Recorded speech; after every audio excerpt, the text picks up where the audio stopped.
livre, la Bible. Nous lisons dans l'évangile de Jean, au chapitre 8, si vous voulez partager avec moi l'Écriture. L'Écriture nous dit « Ce chant est comme un pain que l'on partage ». Jean, chapitre 8, verset 31. Nous faisons là une lecture pour nous introduire à l'évangile, à la bonne nouvelle du salut en Jésus-Christ. Évangile de Jean, chapitre 8, verset 31.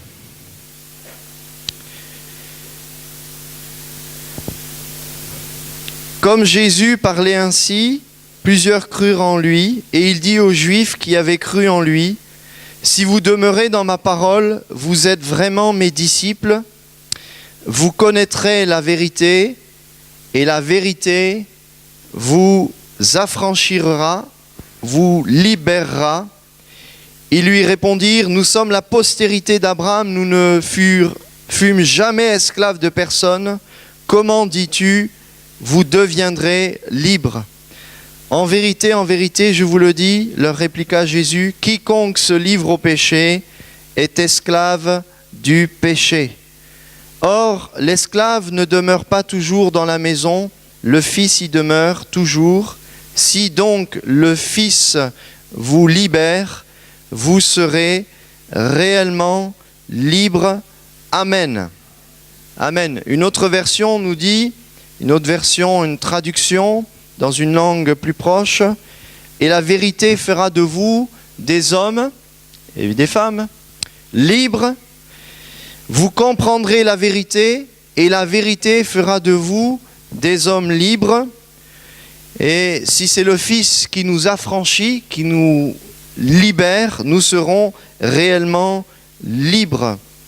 Ce texte nous parle de la liberté. Et je ne sais pas si vous avez remarqué, nous sommes dans un temps où on n'a jamais autant parlé de la liberté. Et on n'a jamais autant déployé nos forces pour faire connaître aux hommes de toute nation, de toute langue, le droit à la liberté. Aujourd'hui, il y a le droit à la femme, le droit à l'homme, le droit à l'enfant, la liberté de la femme, de l'homme, de l'enfant. Je rappelle ce préambule du texte des droits de l'homme, qui n'est pas si ancien que ça. Il a quand même fallu attendre le XXe siècle pour qu'il y ait un texte comme cela. Dans le préambule, il est écrit « Considérant que l'avènement d'un monde où les êtres humains seront libres de parler et de croire, libérés de la terreur et de la misère, a été proclamé comme la plus haute aspiration de l'homme. » Donc on recherche un monde où se trouve la liberté de parler et de croire. Es-tu libre de parler à Dieu, c'est-à-dire de prier? Es-tu libre de croire et de croire en un Dieu vivant? Nous te posons la question, puisque nous sommes dans un temps de tolérance. Es-tu libéré de la terreur, de la misère spirituelle et de la terreur spirituelle? Vis-tu dans la paix? Ou es-tu libre au point de pouvoir dire « Oui, Christ m'a affranchi, m'a libéré ». Alors, vous voyez que l'Évangile, les paroles de Jésus dans Jean 8, qui ont plus de 2000 ans, ce ne sont jamais que des textes précurseurs sur le vrai cœur du problème, de ce que nous avons chanté à l'instant, le besoin que nous avons de vivre une vraie liberté. Il ne suffit pas de dire ou d'écrire ou de voter des lèvres que l'on est libre, il faut l'être vraiment. Alors cet après-midi, nous te posons la question, certainement tu es d'accord avec ces droits, mais plus que cela, car la liberté n'est pas affaire de droit, elle est avant tout un don de Dieu, un don du libérateur, un don de Jésus-Christ. C'est Jésus-Christ qui apporte la liberté aux hommes, ce ne sont pas des nations qui s'accordent, et Dieu merci que les nations s'accordent pour la liberté, mais plus nous parlons de la liberté, et plus semble-t-elle, elle nous échappe et elle s'enfuit. Hein, vous avez remarqué ? Plus l'homme cherche à être libre, à s'émanciper, et plus semble-t-il, il est obligé de confesser que la liberté a une dimension spirituelle qui, premièrement, n'appartient qu'à Dieu et à Jésus-Christ. Car les hommes à qui Jésus parlait, c'étaient des hommes libres parce qu'ils connaissaient le Dieu d'Israël, parce qu'ils connaissaient le Dieu qui les avait libérés de l'esclavage de l'Égypte. Ce n'est pas une mince affaire, après 400 ans d'esclavage, en juste quelques instants, de voir qu'un peuple avec des millions de personnes sont sortis de l'esclavage. Quand nous voyons qu'il a fallu presque un siècle et demi pour abolir la peine de l'esclavage des Noirs, n'est-ce pas, entre l'Europe, l'Afrique et l'Amérique, plus des décennies de lutte et de sacrifices pour lutter pour la liberté d'un type d'homme. Et Moïse, lui, au nom de l'Éternel, était venu en Égypte et par des signes, des prodiges, des miracles, en quelque temps, il a libéré un peuple entier. La liberté que Dieu peut donner n'est pas comparée à la liberté que nous pouvons chercher et qui est désirable et pour laquelle, c'est vrai, il y a des raisons de se battre et d'y mettre toute notre force. Le 1er janvier 1863, lorsque Abraham Lincoln a décidé à proclamer la liberté de tous les esclaves noirs de l'Amérique, il l'avait dit, mais de là à ce qu'on passe aux faits, ce fut une autre étape et malheureusement encore aujourd'hui. Il y a ce que nous désirons, nous sommes remplis de bonnes intentions en matière de recherche de la liberté, mais nous devons confesser à genoux, tu dois confesser à genoux, tu dois reconnaître qu'il y a quelque chose dans la liberté qui n'est pas ici-bas et qui ne peut venir que du libérateur de Jésus. Le nom de Jésus, c'est le nom du libérateur.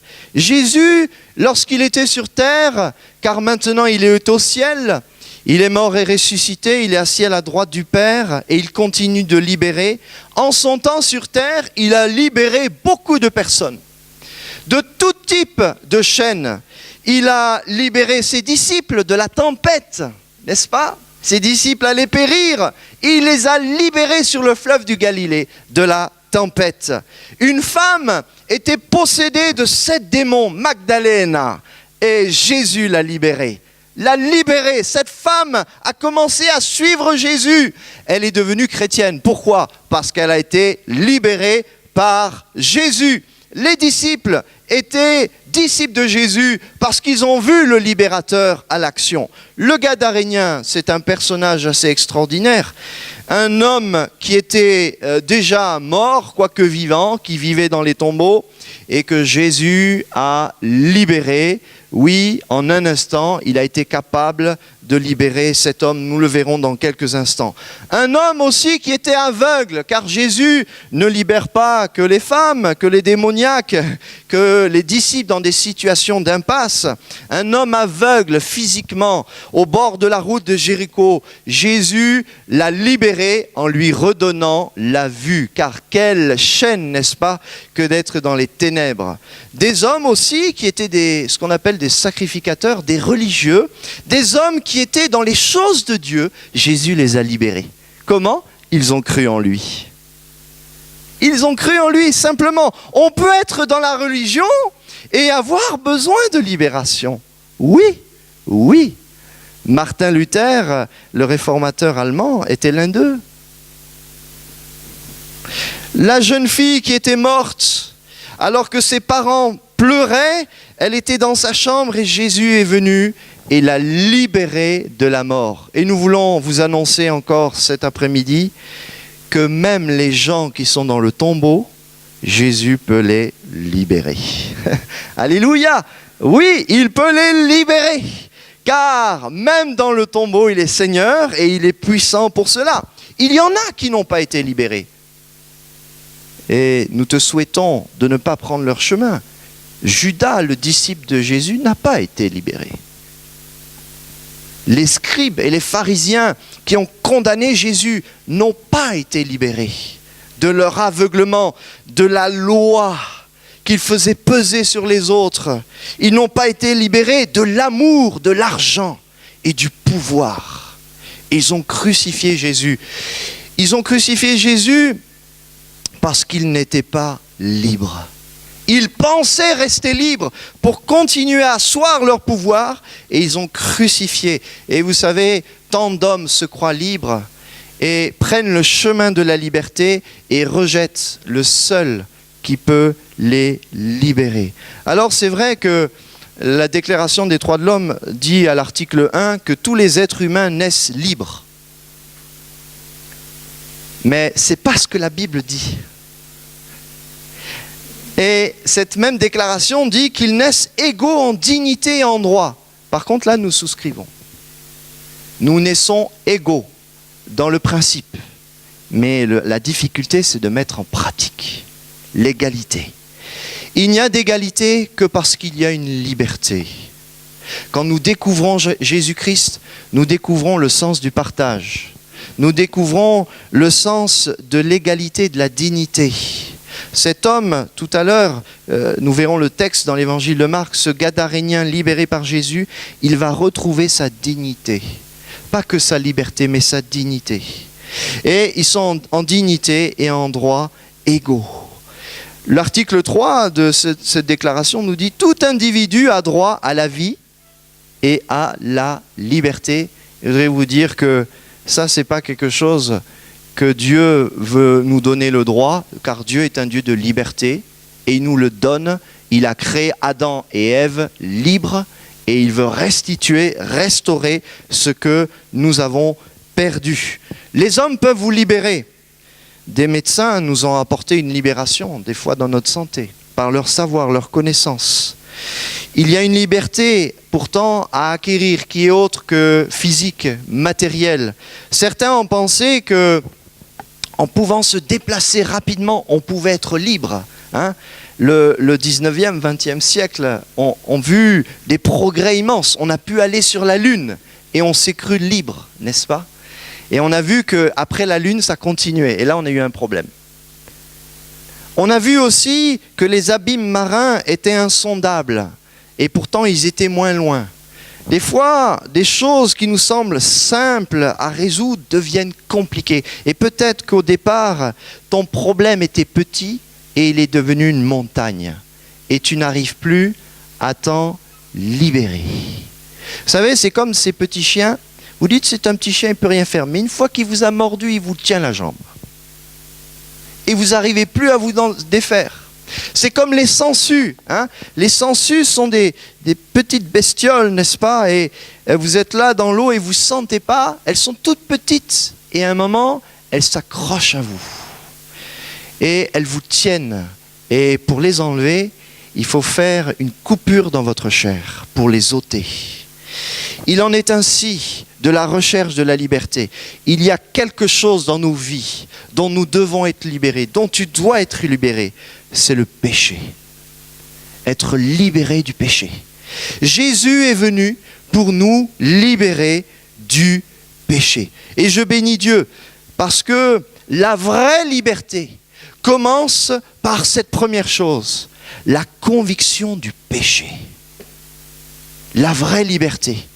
Au milieu de notre société, où on n'a surtout pas envie d'entendre parler de cette sangsue, celle qui nous gêne. Parce que comment ça se fait que cette sangsue est arrivée là? Mais c'est parce qu'il y a saleté, c'est parce qu'il y a une proportion à ce que les sangsues viennent, n'est-ce pas? Et parce qu'il y a un monde du péché, un cœur pour le péché. La Bible nous dit dans justement l'évangile de Jean au chapitre 16 et au verset 8, le Seigneur dit ceci: « Et quand il sera venu, il convaincra le monde en ce qui concerne le péché. » Le libérateur vient aussi pour nous convaincre du péché, par son esprit. La Bible nous dit, et c'est un vieux pasteur qui dit cela, il dit, si nous prétendons n'avoir pas de péché, nous mentons. Jésus a bien dit que c'est la vérité qui nous affranchira. Et si la vérité peut nous affranchir, c'est parce que la vérité nous montre que nous vivons dans le péché. Le péché est attaché à nous. Le péché, a pu dire l'apôtre Paul, est attaché à moi. Qui me délivrera de ce corps de mort? Et il donne une image assez terrible, n'est-ce pas? Puisque il y avait une pratique romaine qui consistait à attacher quelqu'un de vivant à quelqu'un de mort. Hein? Et donc le corps en putréfaction faisait aussi pourrir le vivant. Et donc Paul décrit ici une torture romaine qui décrivait aussi la force du péché qui était attachée à sa chair, alors qu'il y avait son amour pour Dieu.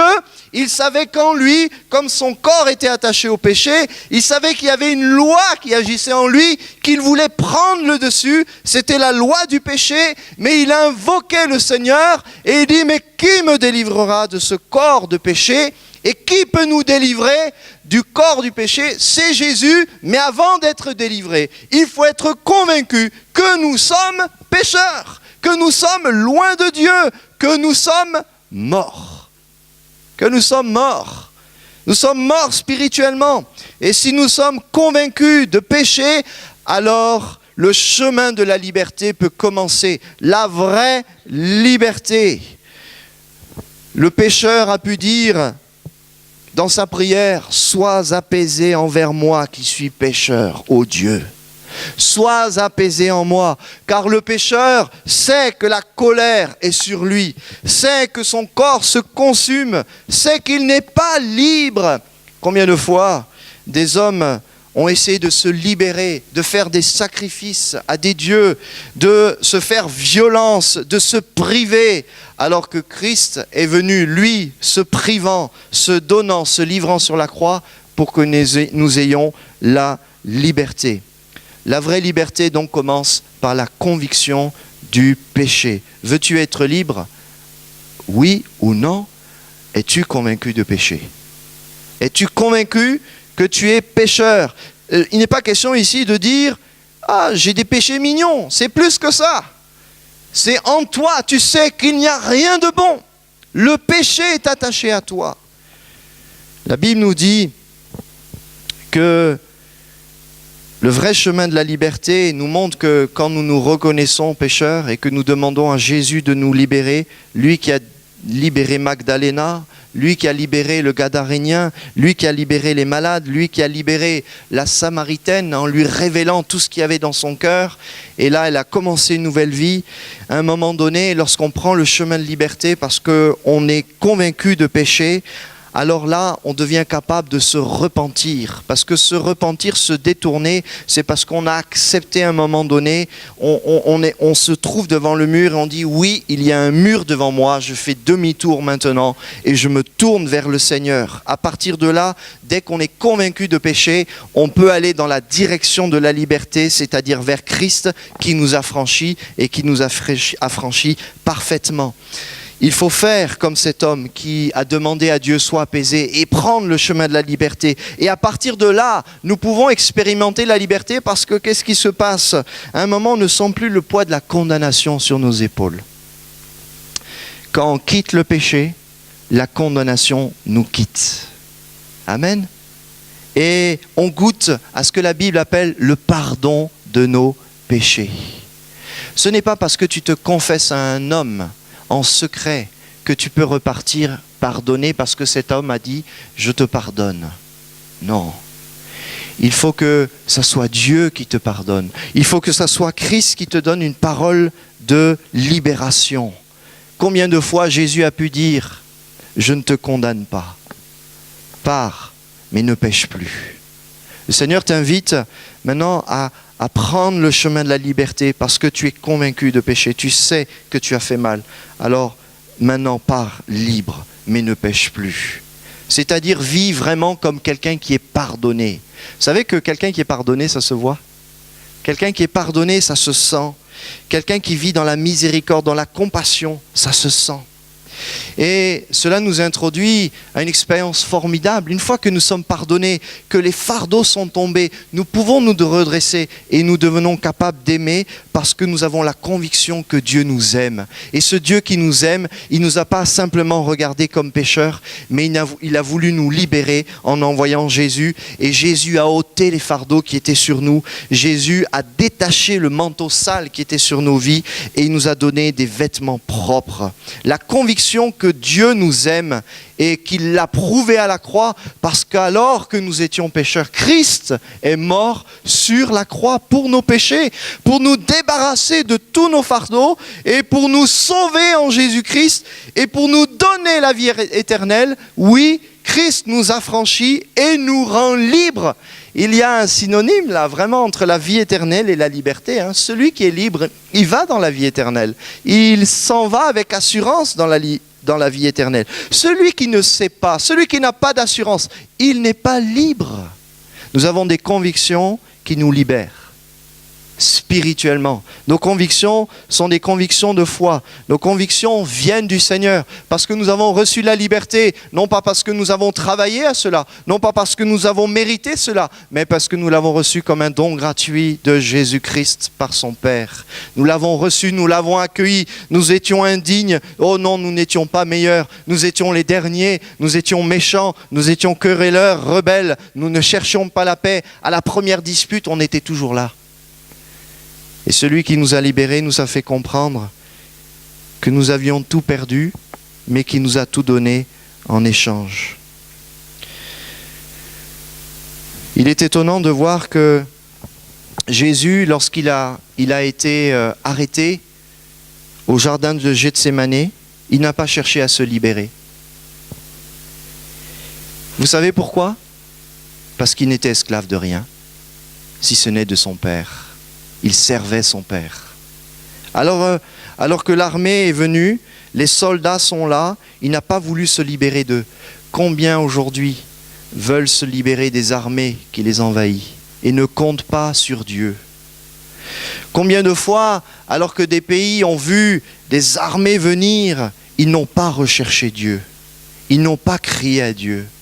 Mais Jésus, il savait qu'on allait l'arrêter, il avait déjà crié à Dieu. Il avait déjà prié Dieu. N'attendez pas que les problèmes arrivent pour chercher le libérateur. Ne cherchez pas déjà à vous libérer avant que Dieu ne cherche à vous libérer, mais cherchez en Dieu la liberté, cherchez en Dieu la libération. On voit que Jésus, alors que l'heure est aux ténèbres, n'a pas cherché à échapper aux ténèbres, n'a pas cherché à se libérer des ténèbres. Il était venu pour être livré aux ténèbres. Pourquoi ? Parce que nous étions dans les ténèbres. Alors il n'a pas cherché à se libérer. Il a vu le mensonge être étalé devant lui, on a pris des faux témoins, on l'a jugé sans même procédé judiciaire. Alors que le mensonge l'entourait, il n'a pas cherché à se libérer du mensonge. Pourquoi ? Parce que nous étions des menteurs. Tu es un menteur. J'étais un menteur. Jésus-Christ m'a libéré.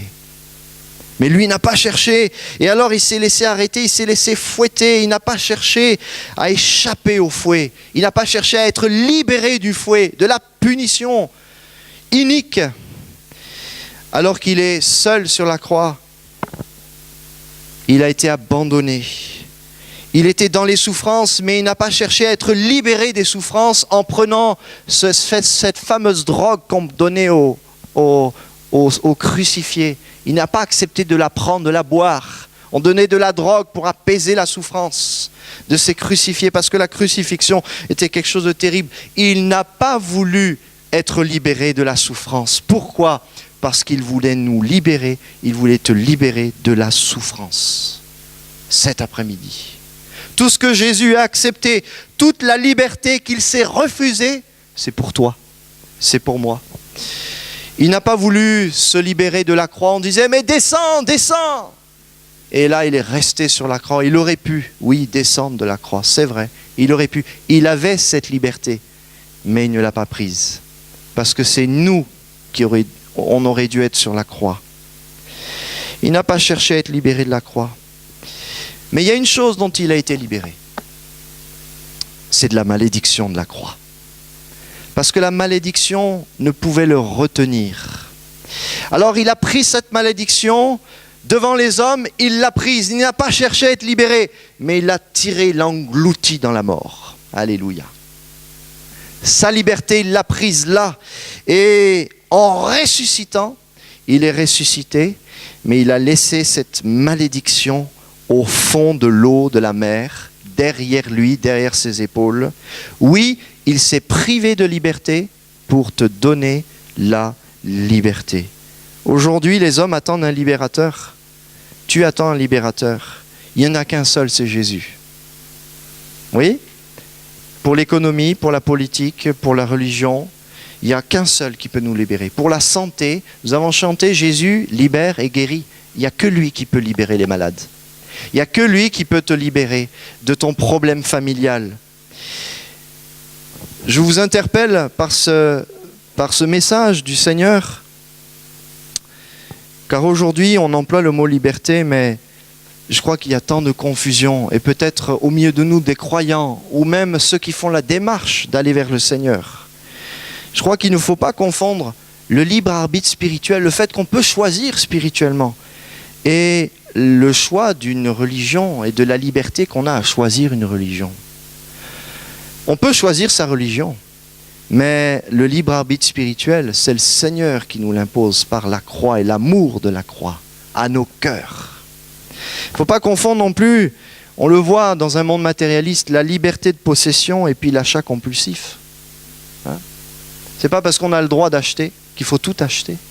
Est-ce ça la liberté ? L'achat, on achète, on ne s'arrête plus. On est libre, mais oui, on a les moyens. Et on est dans une société qui se croit libre, mais qui va à la déroute. Combien de fois on dit, mais j'ai le droit de me faire plaisir. Hein? Et on a des comportements qui nous éloignent de la liberté et du Christ libérateur. Certains pensent même qu'ils peuvent acheter le salut, n'est-ce pas ? Il ne faut pas confondre non plus la liberté d'aimer et puis le libertinage. C'est deux choses différentes. Hein ? L'amour nous donne cette liberté, mais de là à avoir une liberté sexuelle débridée, est-ce ça la liberté ?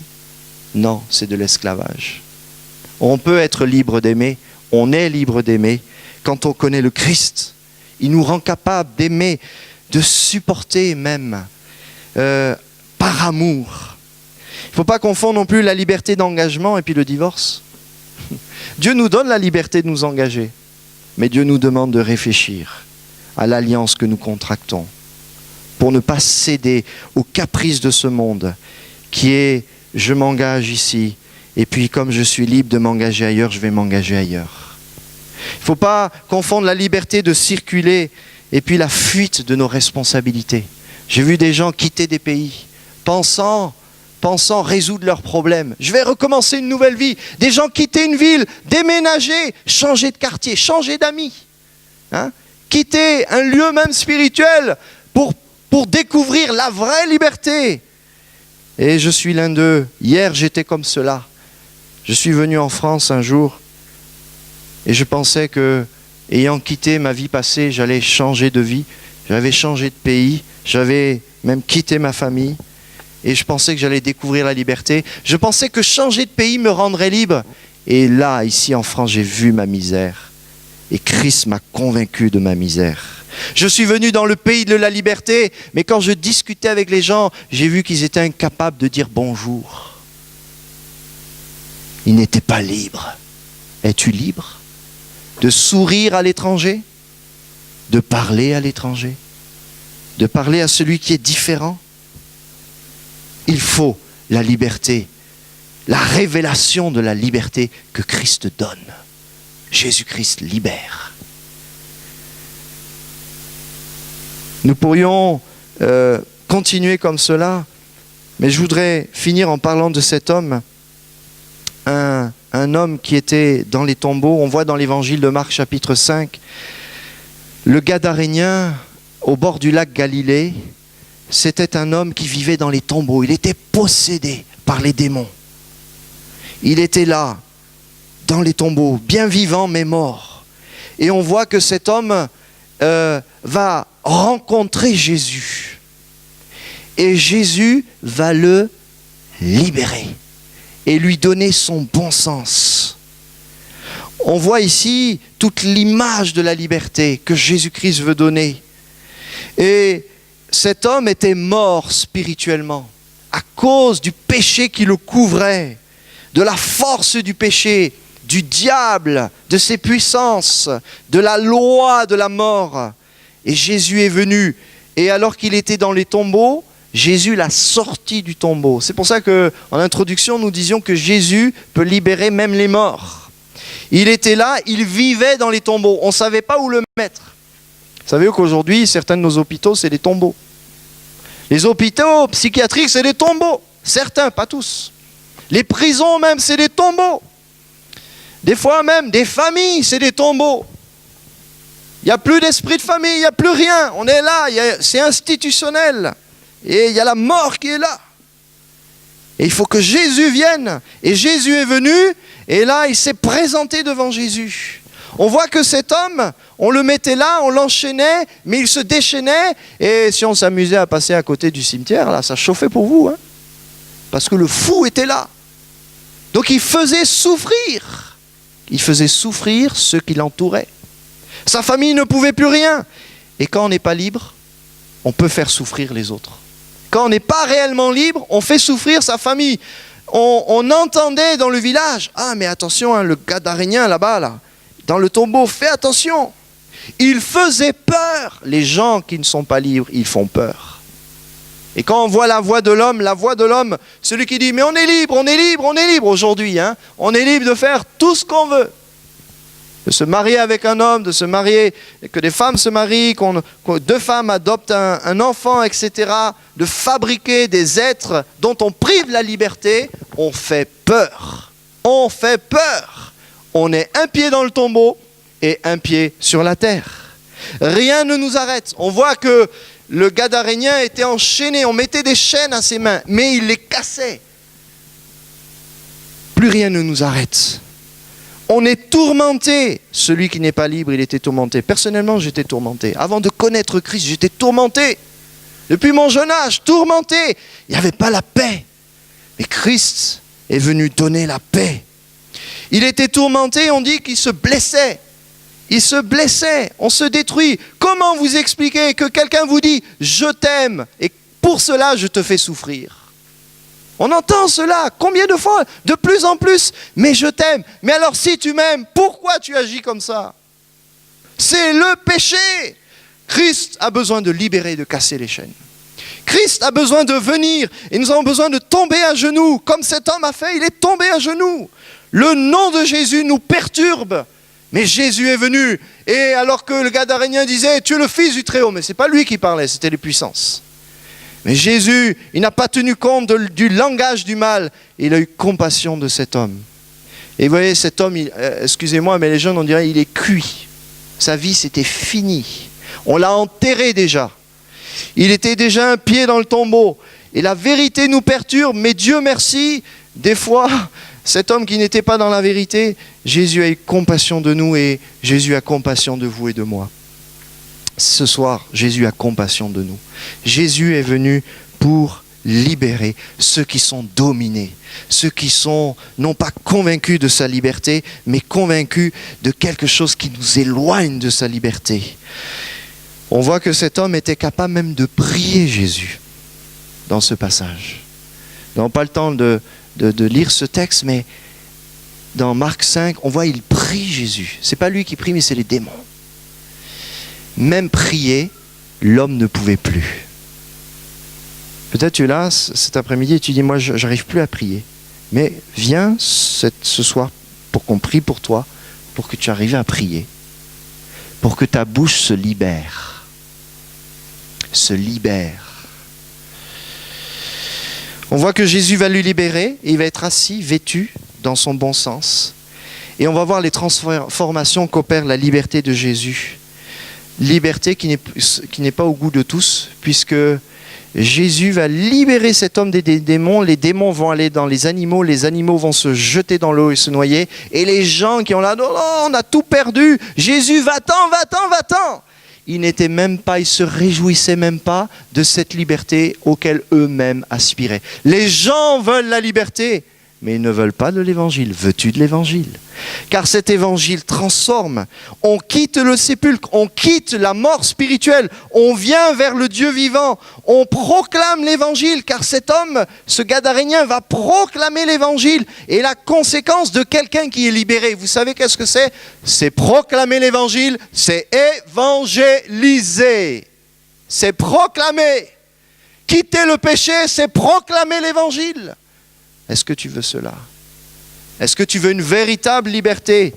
Ou tu veux juste sortir du problème, de ton problème? J'ai pu constater que quand on sortait d'un problème, il y en avait 10 qui arrivaient. Donc autant sortir avec le Seigneur pour affronter les 10 qui viennent. Et autant l'affronter avec l'évangile, alléluia, avec l'annonce de l'évangile. Alors cet homme, tout ce que Jésus avait fait pour lui, il allait le dire. Et ce soir, on voudrait prier ensemble maintenant pour que ce soir, demain, tu puisses dire, voilà tout ce que Jésus a fait. J'étais dans telle situation, j'étais là, j'étais enchaîné, j'avais des conceptions fausses, je pensais être en marche, je pensais même être dans le christianisme véridique, je pensais avoir vécu de vraies expériences et j'ai vu qu'en fait, que Dieu voulait me donner au-delà. Alors, on va prier le Seigneur et on veut être comme ces gens qui ont pu voir le Gadarénien, ils étaient dans l'étonnement. Alléluia, on veut être étonnés. Alléluia, Seigneur, merci.